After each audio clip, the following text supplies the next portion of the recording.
Camper in the right place at the right time. Joe Rose, touchdown Miami!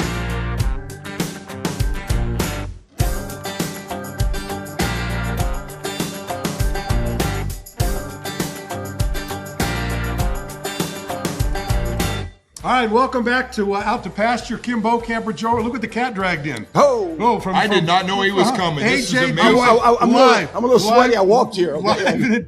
You walked from the parking lot. With no shoes. No shoes on. Yeah, no Incredible. shoes. That's it. So Out to Pasture, it's usually we don't get guests coming here live, and so we got AJ coming in just down the street, and I think we're going to have some good stuff, Jay.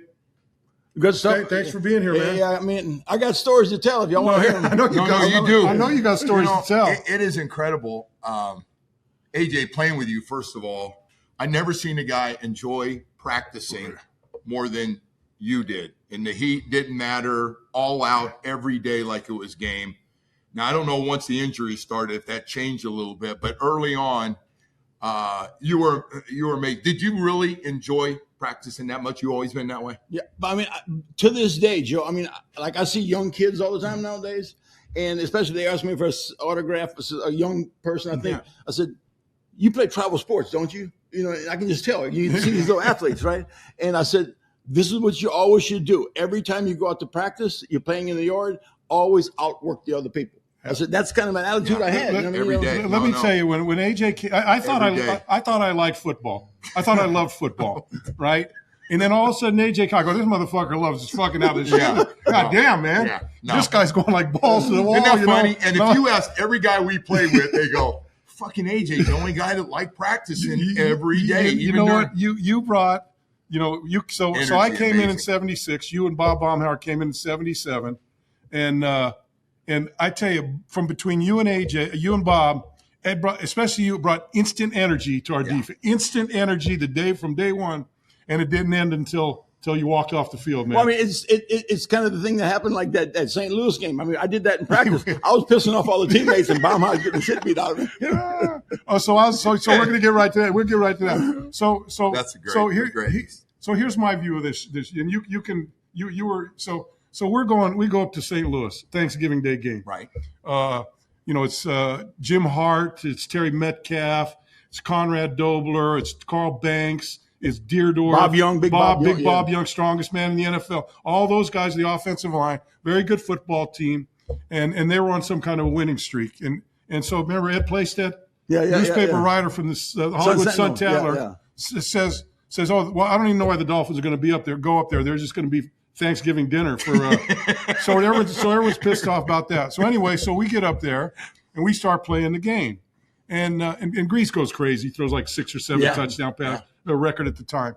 So but the real shit was going on the line of scrimmage. So Baumhauer's a rookie, right? And we had 5 rookies that year. Yeah, we had Norris Thomas, myself, you.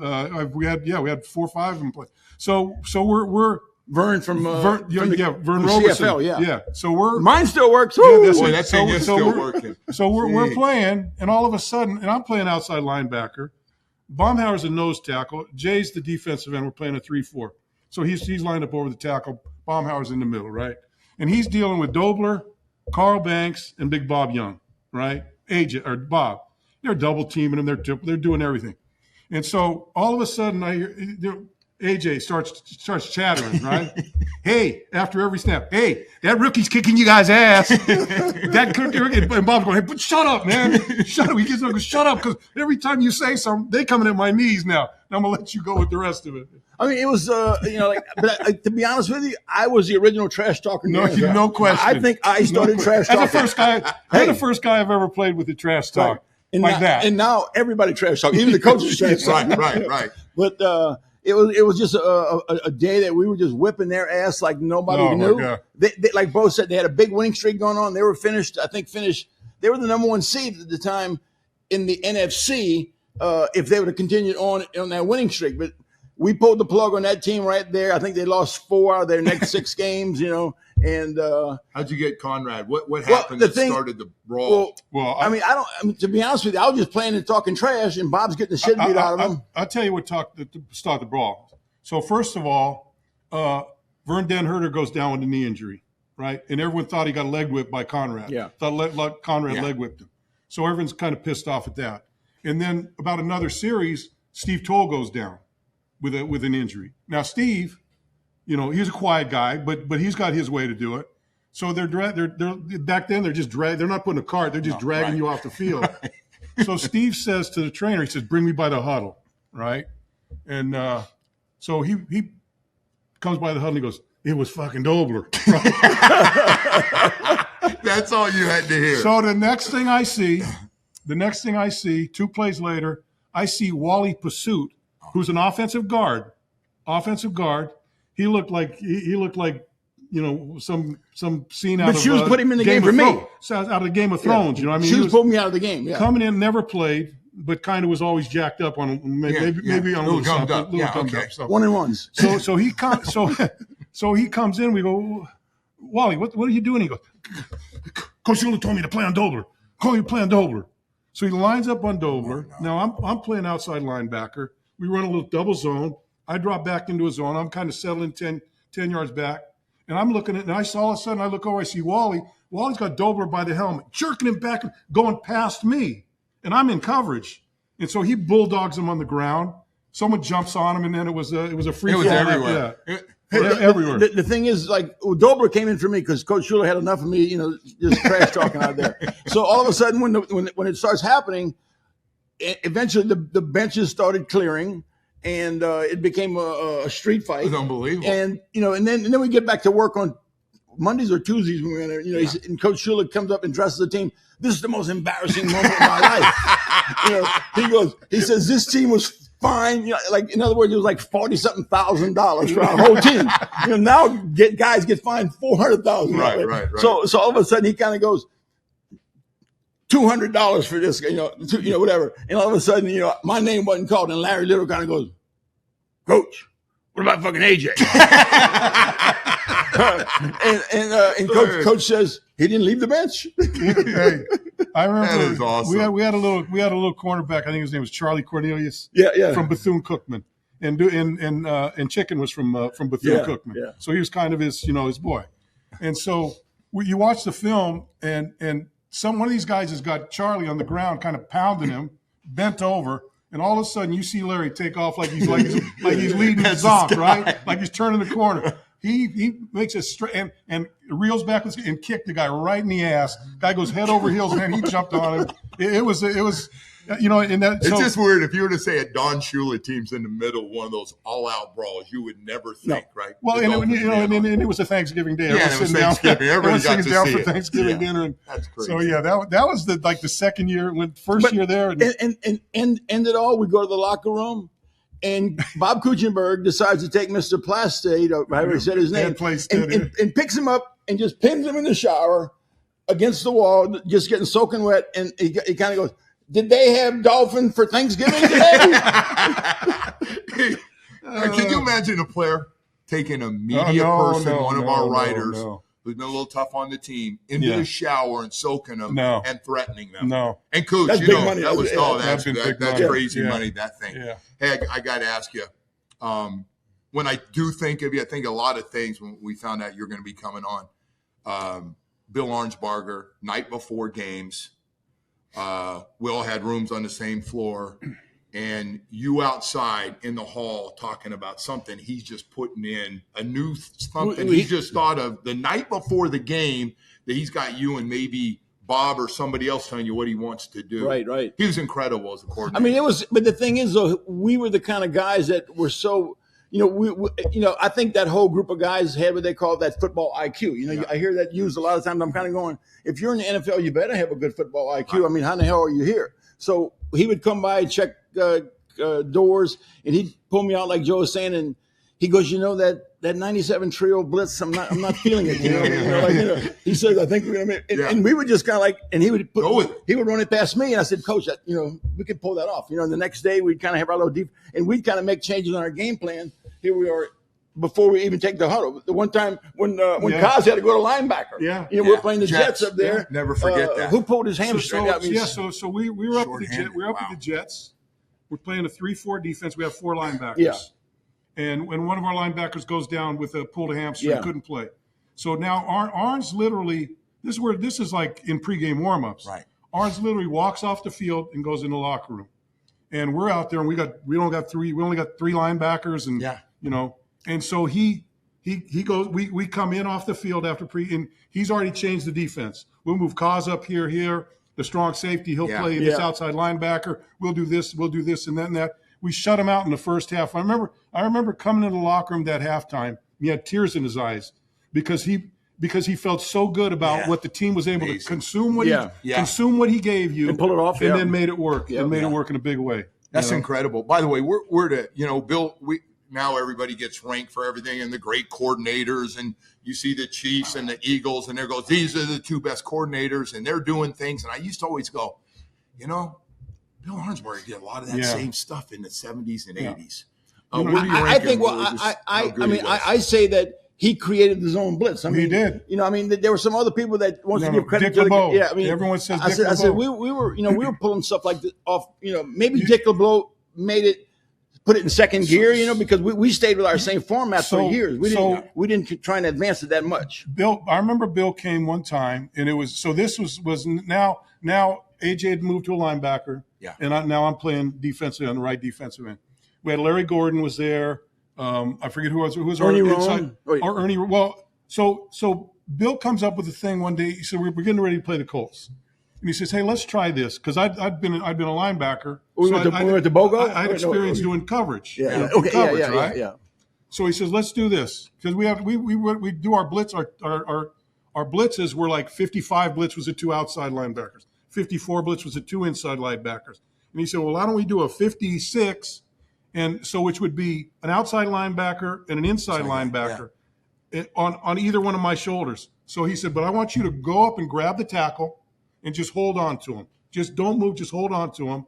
Wait till the blitzers come by, let him go, and then drop into coverage. Yeah. Wow. So I'm the first. So we're down the goal line in Baltimore, and I grab the guy, and we're just standing there, and the guy's kind of like, hey, what's going on? I see the inside backer come, Larry comes, I drop back, and Larry Gordon sacks Burt Jones for a safety. Yeah. Just something new. And the line, I got the tackle says to me, so what the hell was that? Yeah, right. We called it a zone blitz. Blitz. Yeah, but we call it. I don't know. He put some name in it. No, he would just call it he would call it 86 because it was the 8 and the 6 linebacker, and then so it'd be me and LG and Bo. Yeah, we kind of engage and come back. We just play 86 double zone, 86 weak slot or something. And it didn't affect because Bo was so used to. He was able to get back fast enough to where, and the quarterbacks weren't ready for it then. Well, the rule back then was a quarterback, when you see the blitz, you throw to that hole. Yeah. So they'd see the hole, and by that time I'm back, and I'm like, they had blitz breakoffs and knew where they were going to throw it. You two have something in common. It's not only first round picks for the Dolphins, but under Bill Arnsberger, you guys changed positions. Never bitched. I never heard. I might have bitched over beers about certain things with Coach Shula, but I never heard you guys complain. You just went to new positions, had success, and we just kept moving on. What was that adjustment like for both? Well, to be honest with you, I was hurt the year before, and Doug was playing so much, and Doug just played lights out, right? Yeah. So we came back Doug better. So the next season we came back and we started, rotating and alternating. That was year 3, and then in my option year, which was the year when I switched to linebacker, I just kind of went to my wife and I said, babe, I think the team's probably trying to get rid of me or something. They moved me into a position that I've never played since high school. What I mean? So in my mind, I had no idea that it was going to develop into what it developed into. But I went out there with the attitude, I'm not going to fail. I'm going to just work my ass off at it and just get it done. So I thought I was out of town, but then again, it turned to be the best thing ever happened to me. For me, that I had my second knee operation. When I was a tall linebacker and everyone was going after, everyone's trying to go after my knees, second knee operation. And then we had traded for Bob Brzezinski. Yeah. So Brew came in. Now we got, 5 linebackers. And so Shoes calls me and said, hey, we got Brew. Can you? I said, yeah, I'll do that. That's kind of what I did in college. And, little did I know that, 245. So I said, Coach, if you're going to move me over there, I'm going to be playing against some big guys. Yeah. Said, I need a little, my weight was 245. He didn't like giving up weight. He said, no, you'll be all right. And I go, Coach. I said, come on, man. These guys are like, they're getting. Then they were like, 290. There were no 320 guy, but they were You're getting bigger. broaching 300 pounds, right? But yeah. And so I said, I go, Coach, I need a little more. He goes, okay, let me. I give you 247. Yeah. I go, what the hell's that gonna-" So I got him to 250. So that was my weight the rest of the time, 250. Boy, you thought he was just. Oh my God! But the thing, when I came in as my rookie year, I mean, I never weighed more than like 238 or 240 in college. Yeah. I mean, and so I get there and they give me a playing weight of 2. I'm shocked that he tried to screwball it because Bo's an inch and a half taller than me, and he's giving me 252 to play at as a defensive lineman, right. and I can't get there. I mean, on days of weigh-in, like I'm eating breakfast, going to practice, and other guys are kind of just cursing at me, Right. fucking showing off. Yeah. I said, well, he gave me a weight. I'd have to eat 4 Big Macs, 8 milkshakes to give me get close to 247 or 248. So that kind of, and like Bo said, that's when the game, our first couple years in the league, when you started, those first 200-300 pounders started showing up. Big Art Shell. Yeah. I'm trying to think who else might have been. Reeve Sawyer and Noah Jackson. They were only maybe, and now every NFL team has 11 300-pounders on the team. It's the guys crazy. on the outside, the tackles are 6'8", AJ, 330. You know what I want to talk to you about? I want to talk to you about your college career. Not your career so much, but the fact that you come out of LSU, Bob Baumhauer comes out of Alabama. You guys meet in the Senior Bowl. You become close friends. Yep. You both get drafted to the Dolphins, and then you got the other guys from. And who was Dan Alexander played for the Jets. Yeah. They moved into offensive guard though. Offensive guard Terry Rubisky. Yeah. All the guys that you played against in college, and they got to know with Bob. Richard Todd, all those Tony Nathan, all those guys. And all of them were in this division, right? A bunch of those guys from both your schools were in that division. That had to be different. What the SEC? You mean back? Yeah, the SEC. I mean, the SEC, it wasn't as dominant as it is now. Mostly the relationship with you and Bob. Oh, and how that developed. Bob, Completely different guys. Bob said, AJ, I knew more about you than you thought I did because he roamed with a guy from the town next to me. A guy named Teddy Sabinski, and he was like he got recruited or what they call was he Cajun?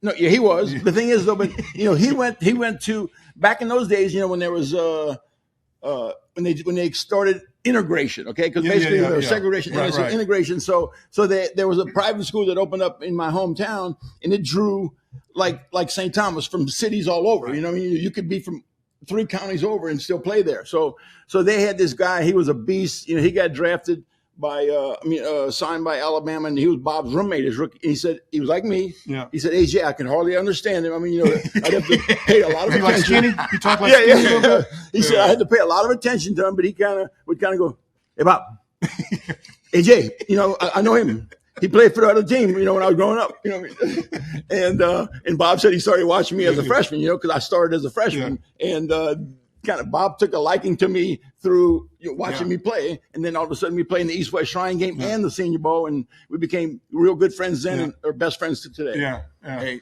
AJ, Rookie of the Year, big honor, got off to a great start, but I thought that AFC Championship game against Richard Todd and the Jets to kick us into Super Bowl. You felt like that kind of changed things and how everybody kind of looked at you because that game was.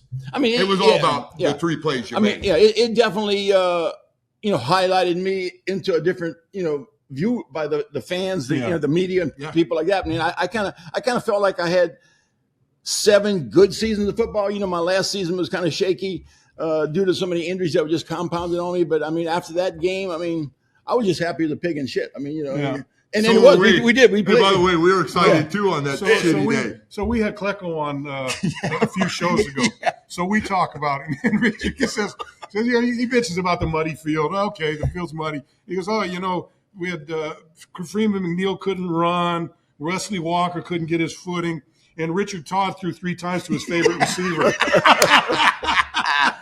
He did. By the way, come on, man. How about those 3 plays?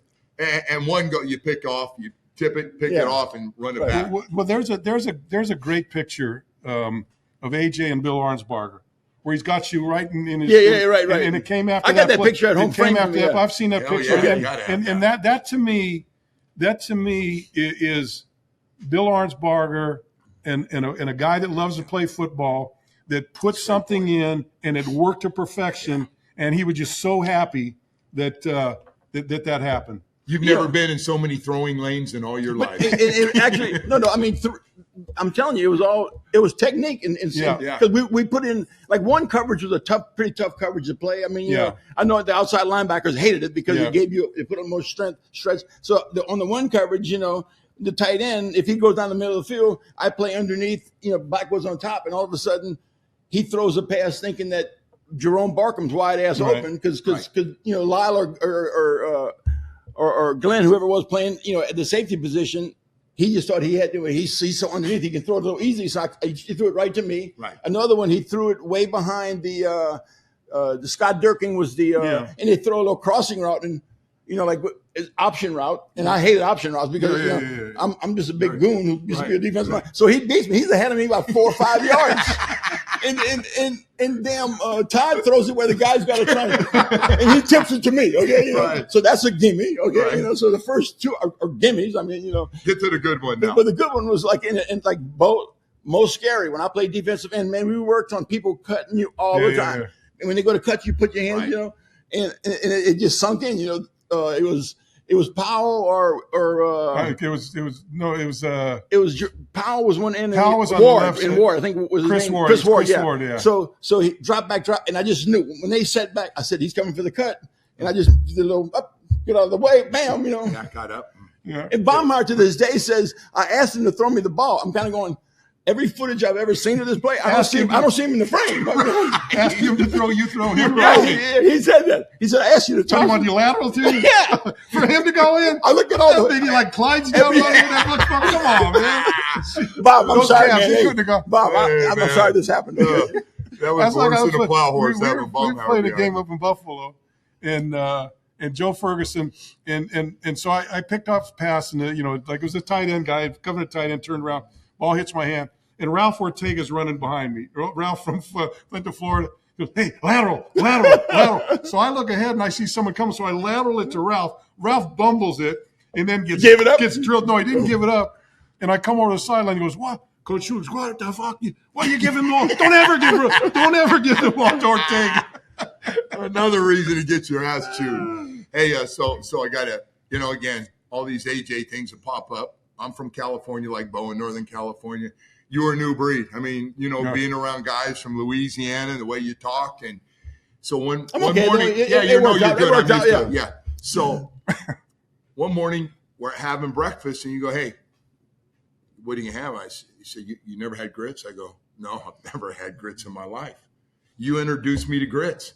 I love grits now." Do you eat it? Oh my gosh. I eat them, put cheese, melt the cheese in them, the whole deal. But the ticket is that you got to fry a couple eggs, you know, sunny side up or just over easy, a bowl of grits and some good crispy bacon. And make that grease in you there? Make like egg jambalaya, mixing it all together, man. It's a big bowl. Now, good hot sauce. Now, let me tell you what, you know, I spent a lot of time with AJ. We lived in the same hotel for a couple of years.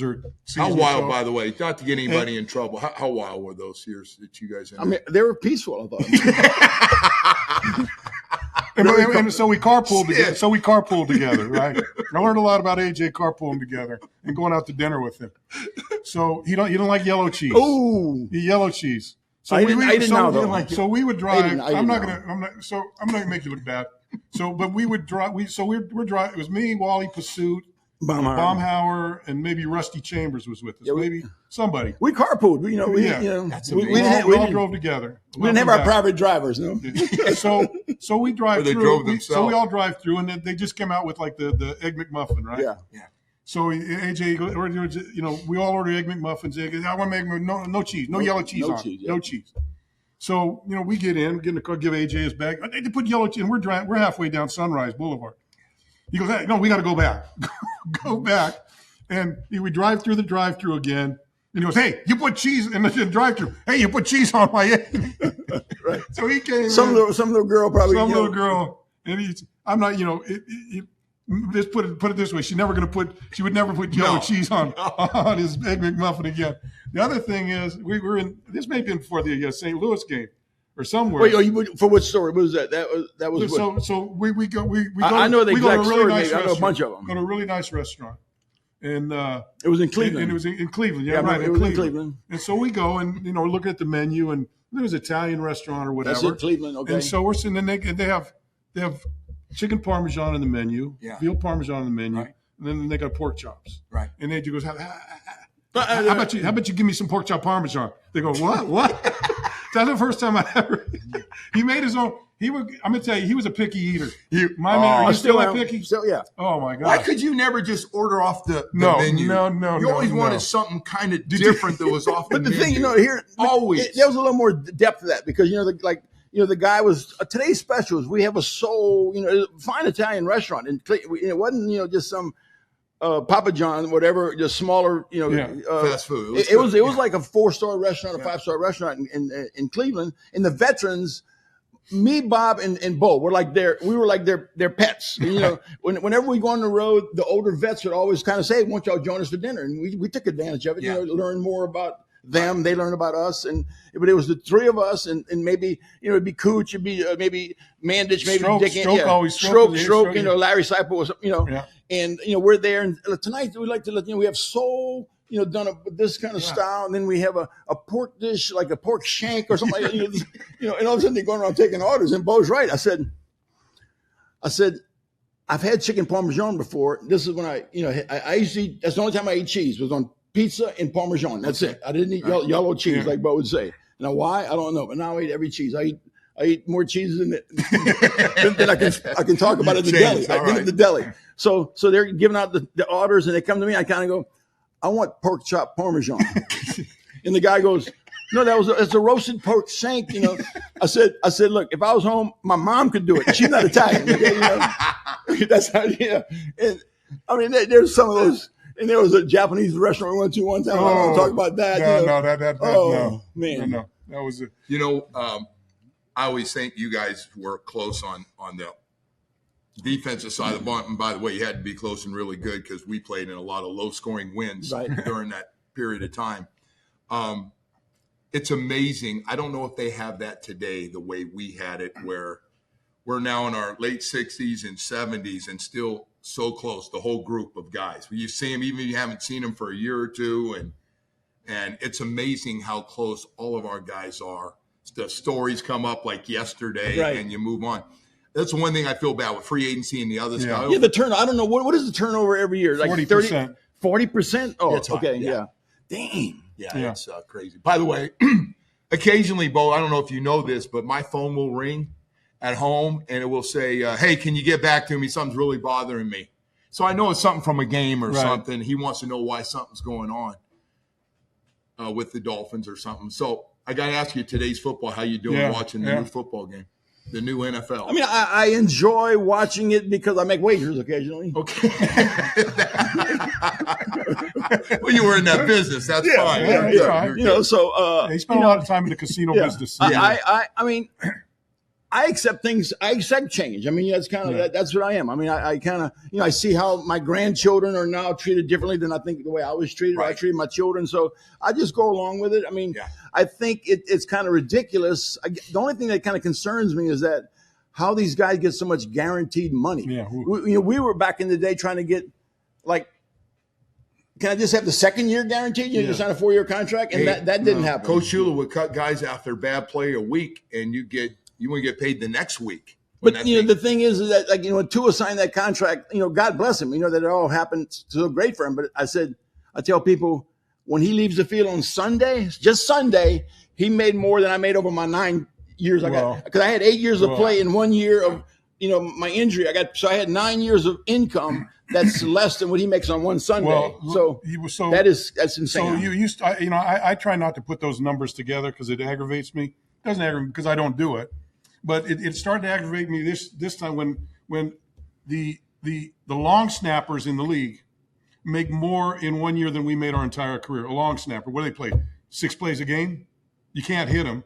No, they're protected. Not like Bruce Hardy knocking guys backwards. Exactly. So AJ, the other thing that was enjoyable about and we could go on for hours and hours with this, But We'll make 2 shows out of it. I always enjoyed your family. Your family from Reserve, Louisiana, because there was a different breed of cat. I mean, Joe and I came from California. There was no one around like that. AJ took a little while to get used to nobody around like that. And I remember I think it was after. It may have been after the game, the Jets game, where when you were in Miami Shores and you had all your family was there, and you had a party at your house. Love that Spanish style home in Miami. But Shores. it wasn't. I know it was that season because Well, usually my parents made like their plans like in advance, maybe 6 weeks or so in advance. Right. So during the playoffs, whatever game it was, it was mid-season. The cast of characters from Reserve. Give me some of the names of your buddies and your. Okay, so basically, my brother's name is David. We call him Crockett. Okay, basically, there was in high school, Pigeon, Skinny, Ski Zeke, Ibu. Everybody had a nickname. I had a good nickname, Lil Adam. that was my name, Lil Adam. Boy, I had the only sensible name that people would say. That makes sense. But right? you couldn't understand. Their language was. Yeah. You kind of sit there and you could get a little bit of it. You listen to and you guys knew it too, because like every time I would go home in the off season, if I'd gone for 7 days, I'd come back. What y'all gonna be doing later on? Instead of saying, what are you guys doing later on? That's exactly what I said prior. So I interpreted that for you. Okay. So you can imagine some of the. So AJ, physically, you're what, 69? 69. I'll be 70 in November. Yeah. Yeah. So how you feel? We've all had, are dealing with our injuries playing. How are you feeling now? I still do physical therapy. Yeah. I kind of was one of the few guys that kind of took advantage of what they call the workers' comp program. Yeah, right. I don't know who put me onto it, but to this day, I do thank the Dolphins for. They still take care of me. When I had both my knees replaced, that was covered by them. Yeah. There's some things I don't want to say because you guys are going to say I want to go get that same deal. You know what I mean? No. We're glad. But so they take care of me great. I get like workout equipment. If I need workout equipment because they help me train. But in terms of my overall health, I feel like my engine runs real good. I'm just worried about the wheels. The windshield wipers are kind of like sometimes the horn don't blow. Things like that. So I got some things that are bothering me and aggravating me. But as long as the engine's kind of make sure I use synthetic oil, keep it nice. You're doing it. I think I'm doing good. Well, I got to tell you, just having you back here and getting the time. What was like all the killer bees? Killer bees. You weren't a killer bee, but you were. I was duh. Big no. I was duh. Killer bee. Look, there's no. There's never anytime ever asked me. Damn good defense. Anytime I ever asked me, AJ's writing. No. That was just I don't know how many people had as much fun as we had on that group. So it was interesting. But winning. Well, that's it. Winning game. Winning's the best. Winning. Yeah. Winning. But I just remember that defense is funny because I feel like every game was like 13-10, 14-9, and we didn't do a lot on offense in the early days. These are before Marino. We didn't score a lot, and you guys would give up yards, man. But you guys get down in that red zone. You guys were a bitch. You guys did not give up anything. You know what, though? It was, I think Glenn and Lyle were a big part of kind of what our personality was, because they kind of allowed us to, you could kind of freelance a little bit, like because Glenn and Lyle, they'd see the huddle break, and they already knew what the formation was. Then once they saw the formation, they kind of knew what they liked, and they would cheat, and they would tell you, hey, this and that. I remember a couple times played the Jets, who had the most basic audible thing. They would, like if they're gonna, if they wanted audible plays, they would go blue 36 trap. All you had to do was figure out the color, right? Yeah. And you knew what the play was. And Lyle goes, hey, this quarter it's green. So you knew the play, and so you could just kind of screw around with them a little bit. It was a. But it seems like nowadays teams have changed a lot, because I don't see a whole lot of audible calls at the line of scrimmage unless they're not allowing these teams to make changes. No. Well, Jay, so you remember with us, I don't know with our blitz package, but certainly from a defensive line, if we're doing a 4-man line, we call our own games. We would decide what game. Now the coaches call them from the sideline. Right. And I've had these questions with these coaches. I said, Coach, how can you predetermine? How can you predetermine what the pass rush is when you don't? So we would go. After the second series, we'd all sit down and go, hey, what's your guy doing? Yeah. Oh, I can get him upfield. This guy's playing low. We check for splits. This guy can do this, splits and this and that. And so in our defensive coach, the guy that really gets a little credit from us is Mo Scary, the defensive line coach, who was a fantastic coach. And but I asked him one time, this was after I was done playing, and he said, I would never call it because I can't feel it. You guys feel it. Yeah. You need to do it. So he just let us. You had that flexibility. It's amazing. And we'd throw blitzes in. It better work though. By the way, I got to tell you, you know Bo's biggest complaint about the NFL? I hear it every week. Today's NFL? Yeah, today's NFL. Every coach that comes in, I see Bo go over to the defensive coordinator or the coach, and he go, hey, how come you guys don't jam the tight end? He goes right to that. Yeah. Why do you give the tight ends a free release today? They don't touch them. They're better athletes than ever. These guys can all really good receivers.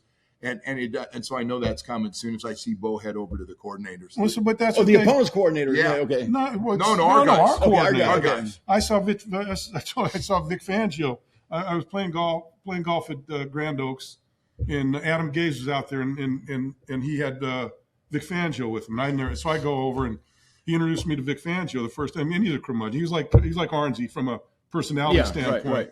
Kind of a curmudgeon. And I said, hey, you're going to jam the tight ends. She goes, oh, Jesus Christ! I got to hear this again, right? But for me, when I don't know about you, because you were played inside. For me, if I didn't jam the tight end, I wasn't going to play. And so, but these guys now, they just let them run off the field, and oh, look at this guy's a great route runner. He's running against air. Yeah.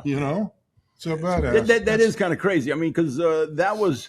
I mean, if you can break up the route, Arnsey believed that if you can interrupt the route at the line of scrimmage, you're ahead of, right? Yeah. You're already ahead of the game. I mean, so even if you jam the guy and he maybe comes off the jam and you got to catch up, at least your pass rush had maybe a step or two to get in the backfield. So, it was all a synchronization of how he wanted the defense to be executed. AJ, it's just been great. Let's keep going. It's been great. No, I got to ask you one more personal question. We could go for another hour. hour. I got to be. How did you end up getting that beautiful Orange Bowl? Oh my God! How did he worked it, man? I can tell you, No. You were no saint. How did that happen? I was a saint. I was a schoolboy. That's what my nickname. My nickname was Schoolboy. Can you believe that? Okay, and I didn't break the rules except for a few. The ones that I don't like to talk about. Right? No, you're not talking. There are some funny ones though. No, but I met her. It was just kind of God put us together. I was working a bar at the front door. She showed up with two of her girlfriends. They just got out of high school. I was going in to be a junior. She was coming in as a freshman. I checked the IDs, and hers was underage, and I kind of go, just go have a seat over there. and then I bought her a drink, and she tells me, she says, and then I saw her at a convenience store like about a month later before school started, and I was in there buying some rolling papers, and she just, and I turned around, I kind of go, hey, Francis, hey, and she says, he told me he doesn't remember names, So I guess that stuck with her, and kind of like I met her on campus again one day. That's a good way to wrap it up. I remember when we were living in the apartments in the hotel. I'd come in and AJ'd be working her, man. When you gonna come down? When you gonna come down? I think she played a little hard to get on you for a little while. No, but she was working. My rookie year, she was working up in Dallas, and I had to struggle to kind of get her to come in and see me, but enjoyed the company. But we enjoyed like partying hard. We were pretty hard partiers. But I always told Coach Shula one of the time he tried to bust me. I said, Coach, I don't party past Thursday. I told him, AJ, man, it's been great. Thanks, AJ. All right, bro. All right. I love you guys. Have you guys. I know. All right. Okay. All right, that's going to do it for AJ Duhe. I think I told you brought some energy. He's going to bring some energy to the show. So how about when drug testing started? What was that like the first time? Are we still on? We can go over that. No, we're done. I wanted to bring that up, but.